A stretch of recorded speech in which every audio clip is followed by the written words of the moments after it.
estamos aquí reunidos con el doctor Gabriel Cruz Zorrilla, médico otorrinolaringólogo, especialista en trastornos del sueño, para platicar en nuestro episodio número 6. Doctor, buenas tardes. Hola Ricardo, mucho gusto, gracias por invitarnos ahora a seguir esta secuencia de amigos que estamos en el podcast. Y bueno, pues es un gusto, ¿no? Poder estar aquí y platicar y compartir un poco más con nuestro auditorio. Gracias, doctor, por aceptar la invitación. Comenzamos. Primero, doctor, háblenos un poco de su formación académica, por favor. Claro. Bien, yo estudié medicina, la licenciatura en la Universidad de Monterrey y después, posteriormente, hice la especialidad en otorrinolaringología y cirugía de cabeza y cuello en el Instituto Nacional de Rehabilitación, aquí en la Ciudad de México. Tuve la fortuna de estar ahí con el doctor Mario Hernández Palestina, mi maestro, y con excelentes compañeros y amigos. Posteriormente hice la alta especialidad en trastornos respiratorios del dormir y ahí es donde también fui compañero de la doctora Emma, que estuvo aquí recientemente, de la doctora Natsuko Taniyama, de la doctora Marichani, de la doctora Yadira, y ahí fue donde nos empapamos aún más de la medicina del dormir, ¿no? Y bueno, pues eso es, en el Inter también alguna vez cursamos una maestría o un diplomado en medicina de sueño por la Universidad de Navarra y pues básicamente ese ha sido la trayectoria para llegar a esta parte. Perfecto, doctor. Mire, ya lo empezaron a ver, amigos que conocemos mutuos.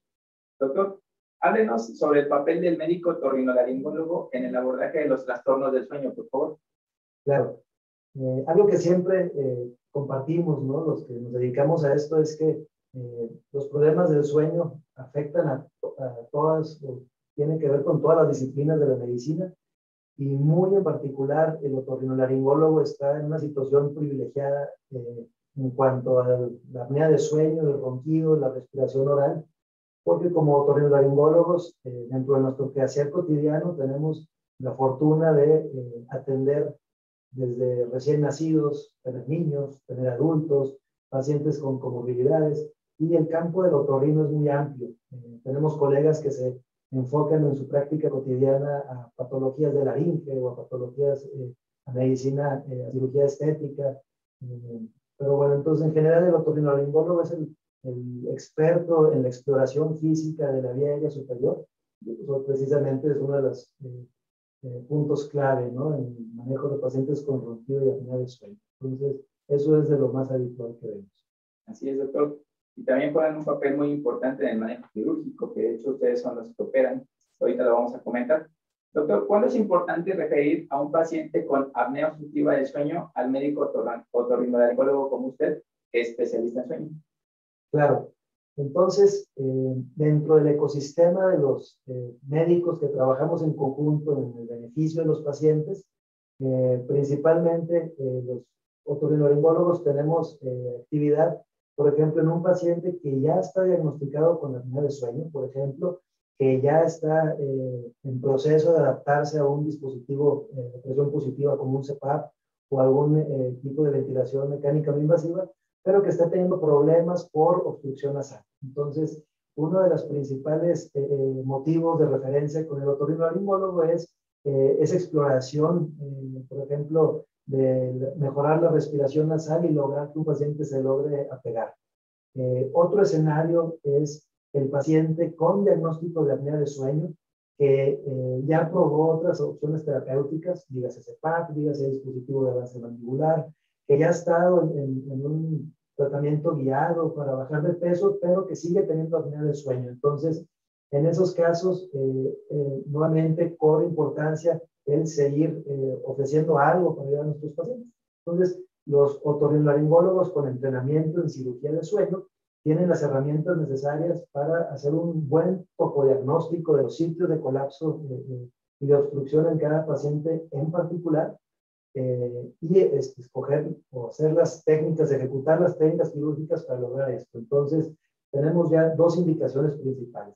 Apegar o facilitar el apego al CPAP como tratamiento para la apnea de sueño en pacientes que quizá no sean los candidatos ideales para ofrecerles una cirugía de primera instancia, pero que no han logrado tener resultados de apego o no han tenido una experiencia favorable, o que el paciente puede estar utilizando su equipo, su CPAP, su dispositivo, pero algo que vemos con cierta frecuencia son pacientes que quieren explorar alguna otra alternativa. Entonces, tenemos que tener en mente que en el centro de todo esto está lo que el paciente, la opinión y lo que el paciente quiere, y nosotros contribuir, ¿no? A darle la información oportuna. Y el tercer escenario es algo que se recalca en las guías más recientes del consenso CEPAC, por ejemplo, que esos pacientes que son candidatos quirúrgicos muy favorables, un candidato muy favorable es alguien pues, sin alguna alteración craneofacial muy evidente, con una hipertrofia de las amígdalas tamaño 3 o grado 4, con apnea de sueño. Y ahí hay un consenso en el que esos pacientes incluso pueden ser, se les puede ofrecer cirugía antes de haber pasado por un CEPAC, porque esos son candidatos muy favorables con resultados fenomenales. Entonces, aquí el juego es comunicación, ¿no? Entre el paciente y entre los distintos miembros, ¿no? Del equipo. Claro. Fíjese, esto es muy importante. En la formación básica de neumología, yo me imagino que en la de otorrinolaringología, nos enseñan que para el tratamiento de diagnóstico del sueño, para todos es el CEPAP. La realidad es que el CEPAP no es para todos. No es que no funcione. Estamos convencidos de que está aprobado. Pero en algunos pacientes tenemos que apoyarnos con los médicos otorrinolaringólogos. Si por alguna razón no lo aceptan, no vamos a hacer que lo use a fuerzas. Entonces, hay que requerirlos oportunamente. Doctor, continuando, ¿cuáles son las patologías del sueño que usted valora en su consulta diaria, además de la diagnostica del sueño? Claro. Algo que me gustaría aprovechar, ¿no? Que estamos aquí a enfatizar, es hablar más de la respiración oral, ¿no? Un grupo muy importante de lo que el otorrino suele ver en el consultorio, y nosotros no somos la excepción, son los niños. Y tenemos que abocarnos más a preguntar y revisar en cada niño si está respirando por la boca, preguntarle a los papás, a los cuidadores, y buscar, tanto los otorrinos como todos los médicos que vemos niños, las consecuencias de la respiración oral, el paladar alto y todo este tipo de cosas. Porque esos son lo que va desencadenando, podemos partir que es el punto donde se inicia una cascada de eventos que van trayendo alteraciones craneofaciales y alteraciones ahí posturales y del control muscular que van predisponiendo a ese paciente adulto con apnea. Entonces, el origen de muchos de los padecimientos obstructivos y respiratorios del dormir, podemos, si actuamos de forma oportuna, y aquí es donde nuestros colegas pediatras, odontólogos, los médicos de primer contacto, juegan un papel indispensable en todo esto. Entonces, la respiración oral, el ronquido, obviamente la apnea, pero también tenemos que, nosotros vemos también, y ahora con la pandemia más, insomnio, ¿no? El insomnio, los niños que duermen más, que duermen mal, ¿no? Los adultos, entonces, sueño insuficiente. Pero si tuviéramos que enfatizar algo y recalcar es respiración oral en niños, ronquido, y no olvidarnos que la exploración de la boca, la altura del paladar es indispensable para el adecuado funcionamiento de la nariz, ¿no? Entonces, eso sería lo más importante. Cuando yo me formé en el Hospital de Enfermedades Respiratorias más grandes de México, aprendí que la nariz es importantísima, no solo para respirar, para muchas otras cosas, pero con el doctor Cruz en específico aprendí que también el odontólogo pediatra y los médicos que ven a los niños o el otorrino que se enfoca en niños es de importancia fundamental. Así que en la detección temprana también es importante. Doctor, ¿y cuándo está indicado el manejo quirúrgico en un paciente con apnea obstructiva del sueño, que es el más frecuente o el más fácil de identificarlo? Claro, entonces llegábamos otra vez a recalcar los mismos tres escenarios. El que queremos facilitarle la adaptación al CEPAP y vamos a actuar principalmente a nivel nasal, por ejemplo, procedimientos en los cornetes que se puede hacer en el consultorio en casos de que el paciente sea candidato y que sean pacientes que toleren un procedimiento de ese tipo, en condiciones muy específicas. También hay procedimientos que ahorita no mencionamos pero también el ronquido es importante. Hay un grupo importante de pacientes que pueden tener ronquido primario, que no tienen apnea de sueño todavía, pero que pueden estar teniendo problemas en su vida cotidiana a consecuencias del ronquido, ¿no? Que sabemos que puede haber ahí esa cadena. Entonces, el siguiente escenario, como lo mencionábamos, es pacientes que rechazaron el CPAP o que por más que han estado intentando todas las estrategias que tenemos para optimizar a alguien que use un CPAP adecuadamente, y aquí sería importante enfatizar que el decir, es que este paciente no se adaptó a un CPAP, no es algo que las clínicas de CPAPs lo etiqueten a la ligera, ¿no? No es que alguien lo intentó una noche, le pegó la mascarilla en la nariz, la apretó mucho, más bien tiene que haber, idealmente, pues, haberle dado a ese paciente las herramientas, ¿no? Mascarillas adecuadas, cambios en la programación del aparato, entonces la terapia cognitivo-conductual para apoyar el manejo del apego al CPAP, tratar comorbilidades como insomnio, ansiedad, ¿no? Entonces, en esos contextos, pacientes podemos explorar para cirugía y el candidato anatómico favorable, ¿no? Son los principales. El escoger o el saber qué paciente es candidato a cirugía no es difícil. Lo que ha sido más difícil o lo que lleva, lo que ha avanzado mucho en los últimos 10, 15 años es definir qué cirugía ofrecerle a qué paciente y cuándo, ¿no? Qué tipo de técnica quirúrgica hacer. Entonces, hay una disciplina dentro de la formación otorrinolaringológica a nivel de subespecialidad que son la cirugía de sueño, ¿no? Es el grupo de otorrinos que están con un entrenamiento enfocado a hacer estudios diagnósticos, ahorita vamos a hablar de esto, ¿no? De la endoscopía bajo sedación o bajo sueño inducido, pero el poder tener herramientas, porque no es una cirugía que le funcione a todos. Una de las cuestiones que nos ha costado trabajo como otorrinolaringólogos el desmitificar es que la cirugía no sirve o la cirugía de paladar fracasa en la mitad de los pacientes, y eso eran las publicaciones más antiguas, hablando de grupos no seleccionados de pacientes con técnicas que actualmente ya no se hacen. Esto ha evolucionado y hay múltiples estudios de buena calidad en grados de evidencia que las nuevas técnicas avanzadas o modernas de cirugía de paladar son bastante efectivas, ¿no? Incluso hay reportadas tasas de efectividad de arriba del 90%, ¿no? Obviamente hay que escoger al paciente para cirugía de tejidos blandos, también obviamente un paciente con problemas craniofaciales. Esos pacientes no son candidatos a la cirugía de tejidos blandos, ellos son candidatos a procedimientos en conjunto con los ortodoncistas y los cirujanos maxilofaciales, ¿no? Entonces, ha avanzado mucho la cirugía, tanto la cirugía de base de lengua, la cirugía de paladar, los procedimientos. En México todavía no tenemos disponibles la estimulación de nervio hipogloso, pero no hay que olvidar que la cirugía es una parte más de las herramientas. También tenemos la terapia miofuncional, la terapia posicional. Entonces, algo de lo que estuvimos hablando en el encuentro, ¿no? y que se repitió en muchas de las ponencias, es que hay que fenotipificar a nuestro paciente, y en términos llanos eso quiere decir saber que no estás tratando a un índice de apnea, ni estás tratando a un paciente hoy y pues, mañana ya se quitó, sino saber cómo se puede comportar ese paciente en el tiempo, saber qué rasgos lo llevaron a tener el problema e identificar qué factores tiene que puede hacer que ese paciente esté más expuesto a tener consecuencias, ¿no? Entonces, hay que explorar mejor a los pacientes y trabajar en equipo. Mire, doctor, de hecho, ya hasta tiene preguntas aquí del auditorio.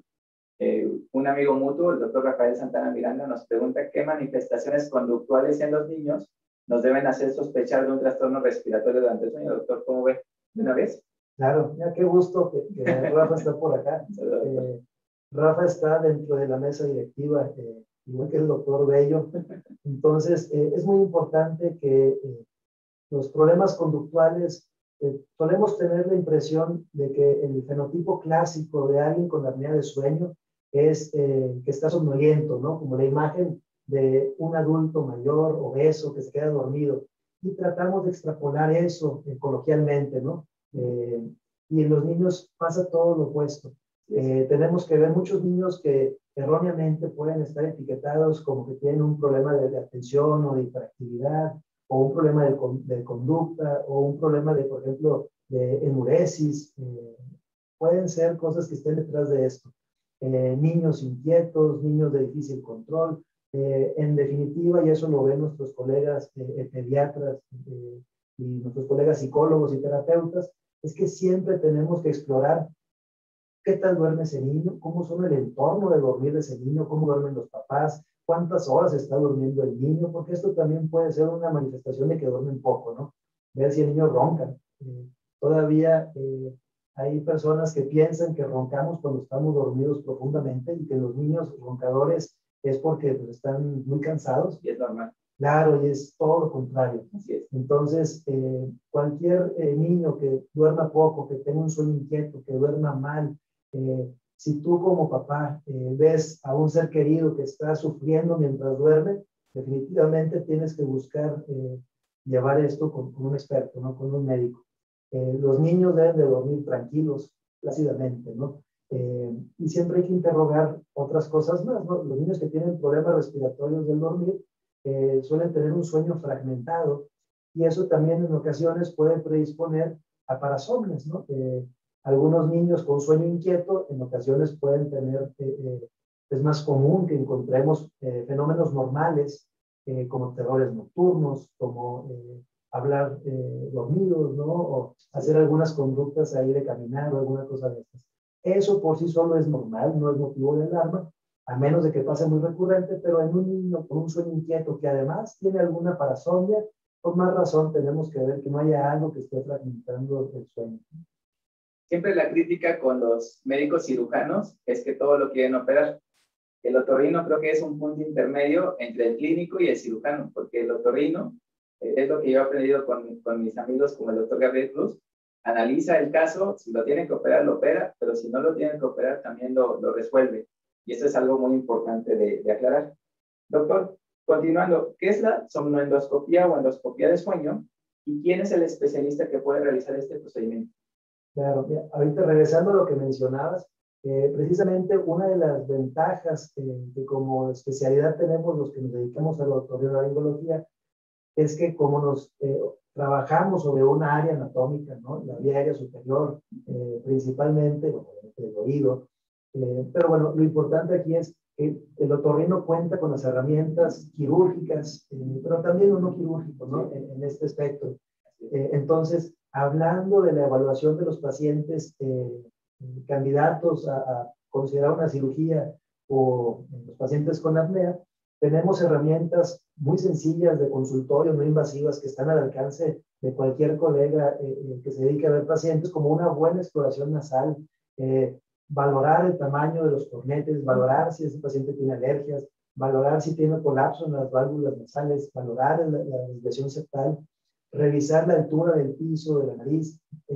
Tenemos que revisar de forma estática, por ejemplo, qué tan alto es el paladar, qué tan estrecho es el espacio que hay entre los molares, el frenillo lingual, qué tanta movilidad tiene la lengua, la posición de la mandíbula, la circunferencia del cuello, todo eso es algo muy sencillo.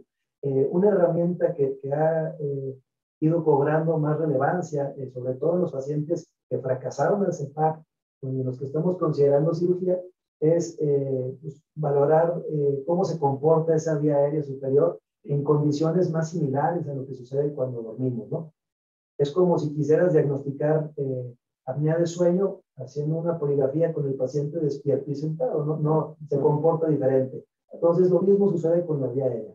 La endoscopía bajo sueño inducido es algo que se hace en equipo entre el otorrinolaringólogo clásicamente y un excelente anestesiólogo. Este es el aliado principal en esto, porque lo que se hace es, utilizando medicamentos, hay diversos protocolos, pero el plan es tener a un paciente en una situación, en un nivel de sedación en el que es similar a como cuando está dormido, y en esas condiciones empezamos a apreciar ronquido y patrones de colapso, y nos permite explorar. Esto se hace obviamente en una sala de cirugía o en un área reservada para estudios de endoscopía digestiva, por ejemplo, de broncoescopía, ¿no? Necesitamos tener una máquina de anestesia, lo necesario para poder hacer esto con seguridad.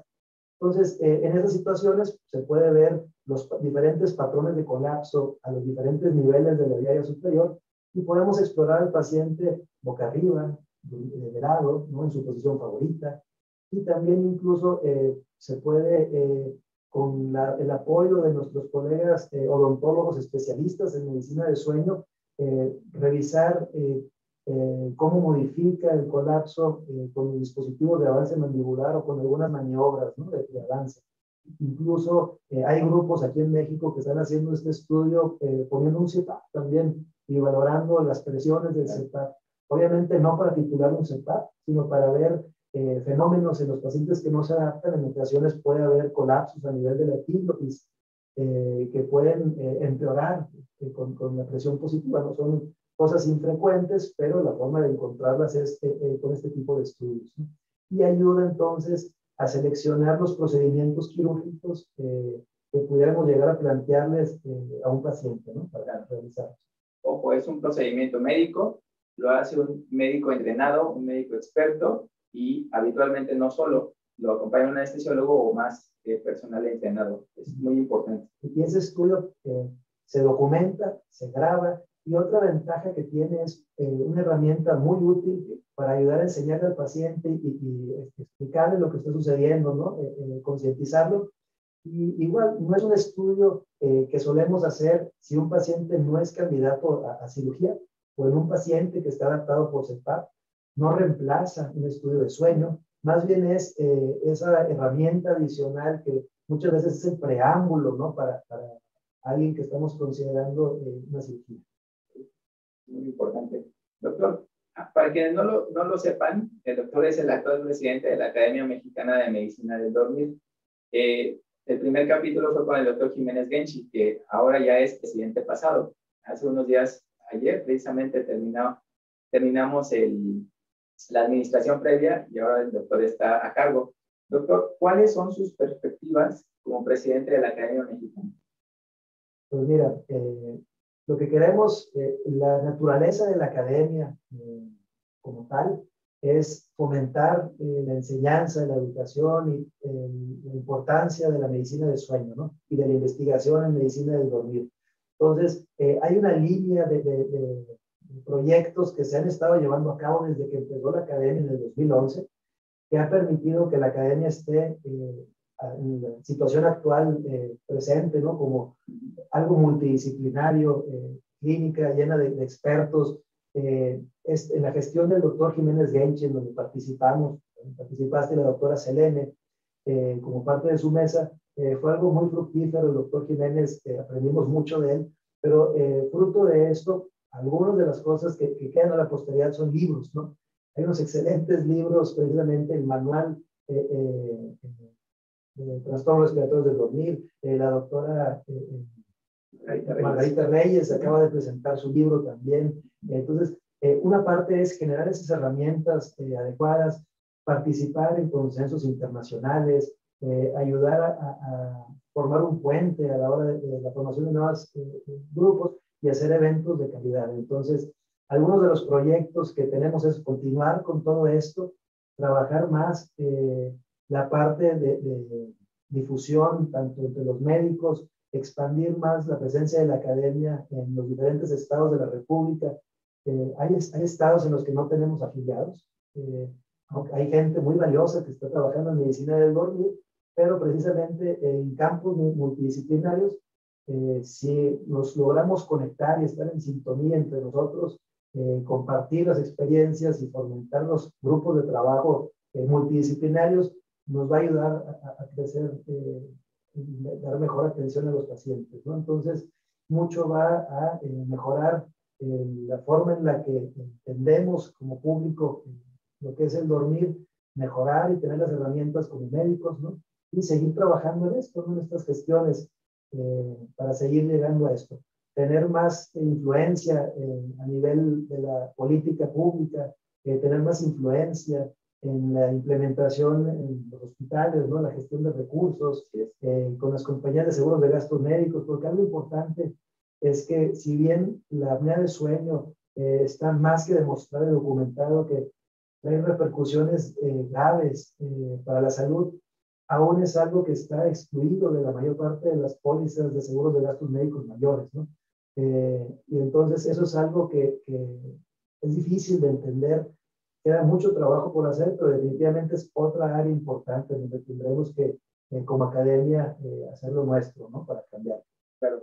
La Academia Mexicana de Medicina del Dormir está más fuerte que nunca y, doctor, le auguro un éxito. Continuando, doctor, ¿cuáles son las reflexiones del pasado Encuentro Nacional de Medicina del Dormir? ¿Cómo le fue? ¿Cómo nos fue? Bien, el encuentro fue un éxito, podríamos plantearlo de esta manera. El encuentro es un éxito, ¿por qué? Porque lo hicimos entre todos, ¿no? Así es. Todo fluyó adecuadamente. El encuentro, este fue un encuentro muy especial porque siguió todavía en el contexto de la pandemia, pero hicimos un evento híbrido. Desde hace ya varios meses se había tomado esa decisión, el doctor Jiménez Genchi hizo la gestión de tratar de hacer algo híbrido. La parte híbrida fueron los talleres prácticos. Todo lo demás, la parte de las ponencias, fue algo virtual. Entonces, fue un éxito en el aspecto de que tuvimos arriba de 900 personas inscritas a nuestro encuentro, un número bastante importante. Fue un encuentro en el que contamos con expertos nacionales e internacionales. Tuvimos participantes desde España, de Estados Unidos, de Argentina, de Portugal, obviamente de México, y estuvo repartido en diferentes módulos. Entonces, otro de los éxitos es que se repartió en 7 módulos, cada uno de las diferentes disciplinas. Nos faltaría todavía más tiempo y más módulos para poder evolucionar y abarcar lo que tendremos que abarcar. Tenemos que dar más peso dentro de este tipo de eventos a la investigación. Si bien tuvimos trabajos que se presentaron por investigadores nacionales, presentamos sus proyectos de investigación, hubo una premiación.